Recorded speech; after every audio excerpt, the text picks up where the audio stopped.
Abrimos nuestras Biblias en el libro de los Jueces, capítulo 5, y así le vamos a dar lectura a la palabra de Dios. En aquel día cantó Débora con Barak, hijo de Abinoam, diciendo: por haberse puesto al frente los caudillos de Israel, por haberse ofrecido voluntariamente el pueblo, load a Jehová. Oíd, reyes, escuchad, oh príncipes, yo cantaré a Jehová. Cantaré salmos a Jehová, el Dios de Israel. Cuando saliste de Seir, oh Jehová, cuando te marchaste de los campos de Edom, la tierra tembló y los cielos destilaron y las nubes gotearon aguas. Los montes temblaron delante de Jehová, aquel Sinaí delante de Jehová, Dios de Israel. En los días de Samgar, hijo de Anat, en los días de Jael, quedaron abandonados los caminos. Los que andaban por las sendas se apartaron por senderos torcidos. Las aldeas quedaron abandonadas en Israel, habían decaído, hasta que yo, Débora, me levanté como madre en Israel. Cuando escogían nuevos dioses, la guerra estaba a las puertas. ¿Se veía escudo o lanza entre 40,000 en Israel? Mi corazón es para vosotros, jefes de Israel, para los que voluntariamente os ofrecisteis entre el pueblo, load a Jehová. Vosotros los que cabalgáis en asnas blancas, los que prendisteis en juicio, y vosotros los que viajáis, hablad lejos del ruido de los arqueros, en los abrevaderos. Allí repetirán los triunfos de Jehová, los triunfos de sus aldeas en Israel. Entonces marchará hacia la puerta el pueblo de Jehová. Despierta, despierta, Débora, despierta, despierta, entona cántico, levántate, Barak, y lleva a cautivos hijos de Abinoam. Entonces marchó el resto de los nobles, el pueblo de Jehová marchó por él contra los poderosos. De Efraín vinieron los radicados en Amalec, en pos de ti, Benjamín, entre tus pueblos. De Maquir descendieron príncipes, y de Zabulón los que tenían vara de mando. Caudillos también de Isaacar fueron con Débora, y como Barak, también Isaacar. Se precipitó a pie en el valle, entre las familias de Rubén. Hubo grandes resoluciones de corazón. ¿Por qué te quedaste entre los rediles para oír los balidos de los rebaños? Entre las familias de Rubén hubo grandes propósitos del corazón. Galaad se quedó al otro lado del Jordán, y Dan, ¿por qué se estuvo junto a las naves? Se mantuvo a ser a la ribera del mar y se quedó en sus puertos.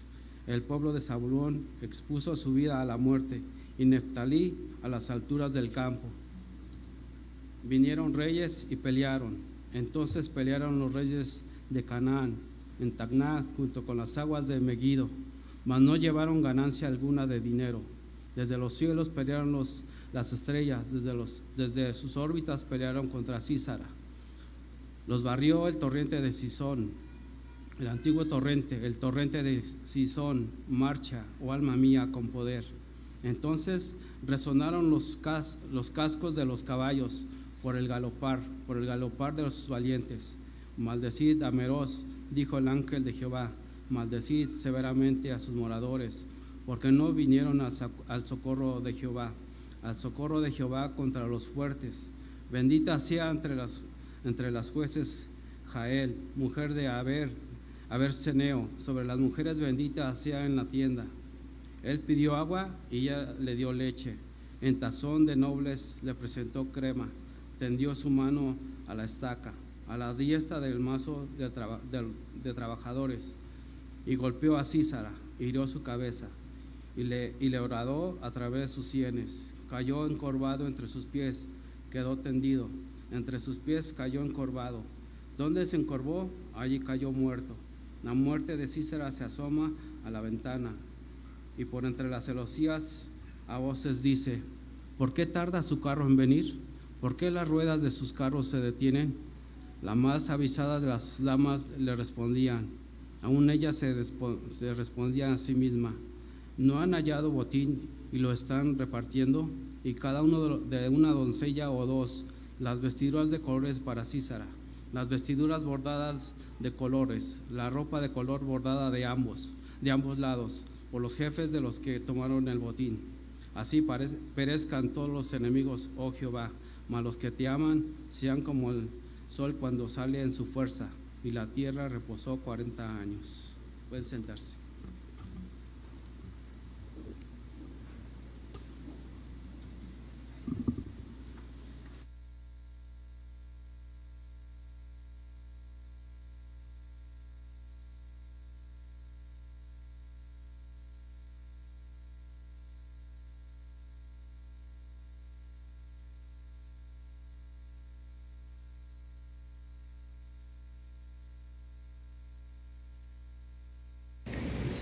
Bueno.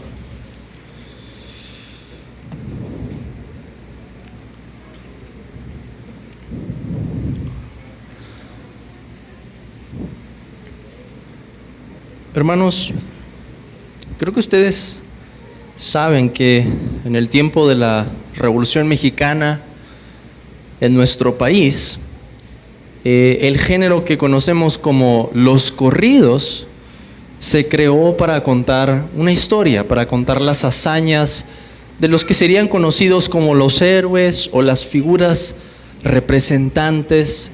Se cantaría lo que habían hecho, las batallas, los triunfos. Y es interesante porque es algo que vemos constantemente en la historia.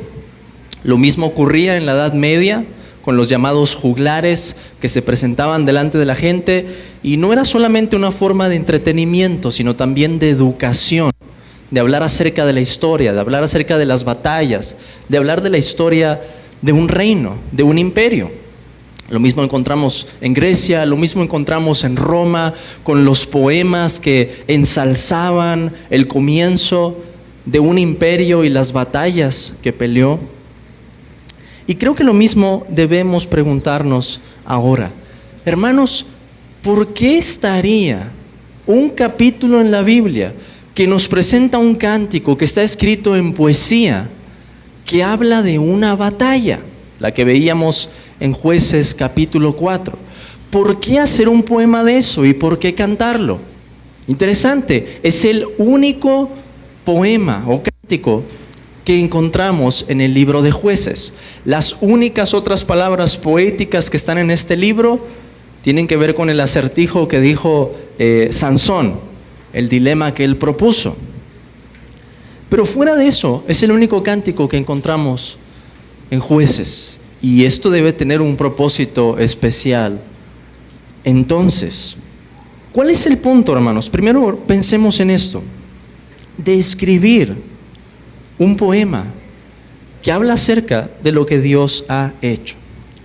En el capítulo 4 estuvimos viendo la historia de cómo Dios salva de manera inesperada.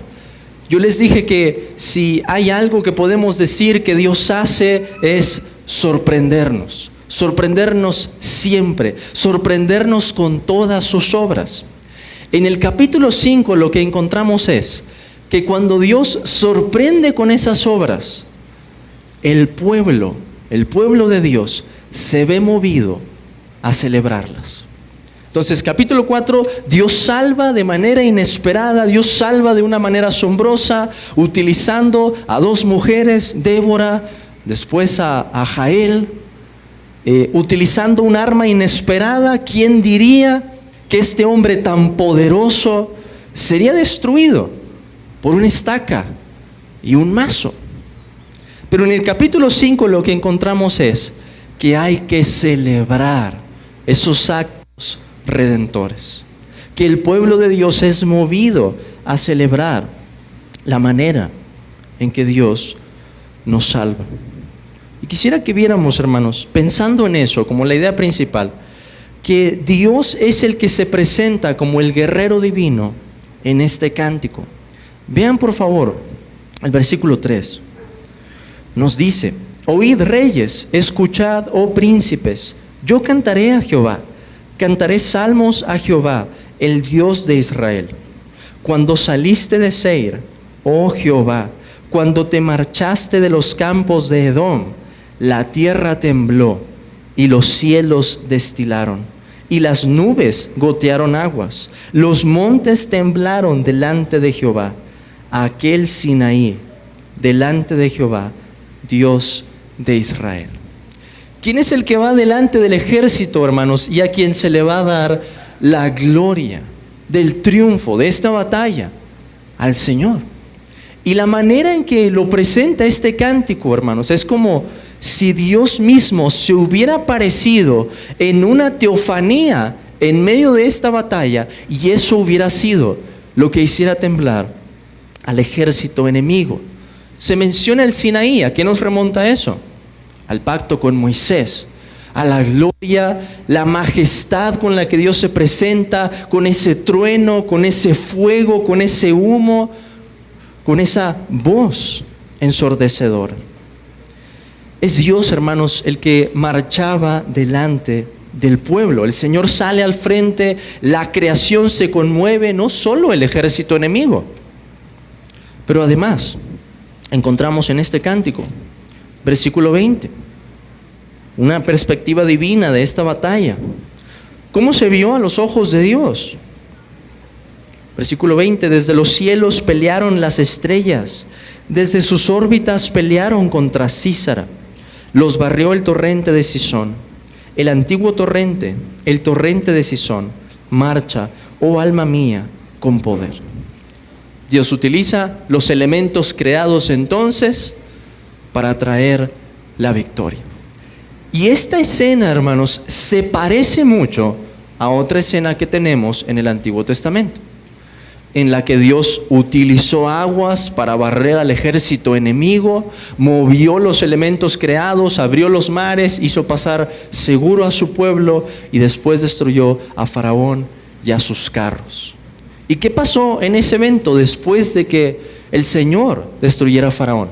Curiosamente, también hubo un cántico, hubo una celebración de esos hechos. La gloria, hermanos, entonces de esta obra le correspondió a Dios. Y eso es lo que nos dice el cántico. Load a Jehová, load a Jehová. Este es un cántico para Él. Pero, hermanos, además se nos habla de cuál fue la respuesta del pueblo. Algunos obedecieron entre las tribus de Israel y fueron a la batalla. Versículos 14 al 18 nos habla de eso. Pero algunos otros no hicieron nada, no salieron a la batalla. Y esto nos va a preparar en el libro de Jueces para hablarnos de cómo Israel se va a empezar a dividir. Las 12 tribus que deberían haber permanecido unidas se dividen, y el final del libro de Jueces va a terminar así: una tribu casi, hermanos, completamente destruida, la tribu de Benjamín. En ese momento la mayor parte del pueblo se encontraba en pecado. Débora nos habla de dioses, cómo se habían apartado a senderos torcidos, y el Señor entonces levantó a una mujer. Y habíamos visto en la ocasión anterior que se nos presentan dos simientes. Aquí hay dos bandos. Los que forman parte del pueblo de Dios se identifican con Él, pelean las batallas del Señor. Y por otro lado, los que están siendo representados por Sísara y el ejército de Canaán. ¿Qué fue lo que le pasó al capitán de ese ejército? Algo muy emblemático, algo muy significativo. Le hicieron una herida en la cabeza. Y ese es un tema, yo les decía, que viene desde Génesis 3:15. Dos simientes. Y el Señor nos está anunciando de manera anticipada, hermanos, algo que vamos encontrando en todo el Antiguo Testamento. Dios nos va preparando para explicarnos con peras y manzanas cómo va a ser ese triunfo final. ¿Cómo iba a ser ese triunfo final? Dios iba a levantar a un héroe inesperado, nacido de una virgen, verdadero Dios, pero también verdadero hombre, que venía a traer un triunfo con un arma que nadie en el mundo se hubiera imaginado. Haciendo eco, hermanos, de las palabras del apóstol Pablo, que lo que es débil en Dios es más fuerte que los hombres. Y no solamente podemos decir que los hombres, lo débil de Dios podemos decir es más fuerte que todas las potestades, que todos los principados, que todos los demonios reunidos para hacer guerra contra el Señor. ¿Quién diría que el príncipe de este mundo sería expulsado por medio de una cruz? Jesucristo es esa simiente prometida. Jesucristo es quien asesta esa herida en la cabeza de la serpiente. Así que, hermanos, al pensar en este cántico, el único cántico que encontramos en Jueces, se nos recuerda las grandes obras de Dios. Y un patrón que encontramos en la Escritura, que esos actos redentores se celebran con un cántico. ¿Pasa eso en el Nuevo Testamento? Definitivamente. Ocurre desde el nacimiento de Cristo, cuando los ángeles se aparecen a los pastores y ellos tienen una visión celestial. ¿Y qué es lo que estaban viendo? A los ángeles alabando, a los ángeles cantando. Y es lo que pasa, hermanos, también en la iglesia. Los triunfos de Dios deben celebrarse con alabanzas. Que esta mañana, hermanos, podamos recordar lo que Dios ha hecho para salvarnos. Y al recordar lo que Dios ha hecho para salvarnos, pensar: Señor, ¿quién eres? ¿Cómo eres? Misericordioso, clemente, tardo para la ira, amplio en perdonar, que tienes misericordia de tu pueblo, que nos salvaste cuando aún éramos tus enemigos. La redención al final, hermanos, en la segunda venida de Cristo, también se acompaña de un cántico. En Apocalipsis encontramos a 144,000 que entonan un cántico que nadie más puede aprender, que nadie más puede cantar. ¿Qué es eso, hermanos? Sino un símbolo del pueblo de Dios completo, el pueblo de Dios reunido. ¿Y por qué entona ese cántico? Porque ellos conocen al Cordero, porque los demás no lo conocen, no quisieron recibirlo, pero ellos, los que fueron escogidos de todo pueblo, lengua, tribu y nación, son los que entonan ese cántico. Qué privilegio tenemos, hermanos, de unirnos en ese cántico y empezar a celebrar algo que vamos a seguir haciendo por la eternidad. Tenemos un anticipo del cielo en la iglesia, cada día del Señor, y celebramos esas obras. Hermanos, animemos nuestros corazones pensando en esto. ¿Qué es lo que nuestro Dios ha hecho para salvarnos? Que se hiciera hombre y viniera a morir por nosotros, venciendo así nuestra rebelión, pero también venciendo así nuestros enemigos. Ahora, por la gracia del Señor, podemos decir: formamos parte de ese pueblo. ¿Qué nos corresponde hacer, hermanos? Cantar. Si podemos decirlo así, uno de los principales deberes de la vida cristiana es alabar a nuestro Dios, alabarlo por lo que Él ha hecho por nosotros y alabarlo también por lo que Él es.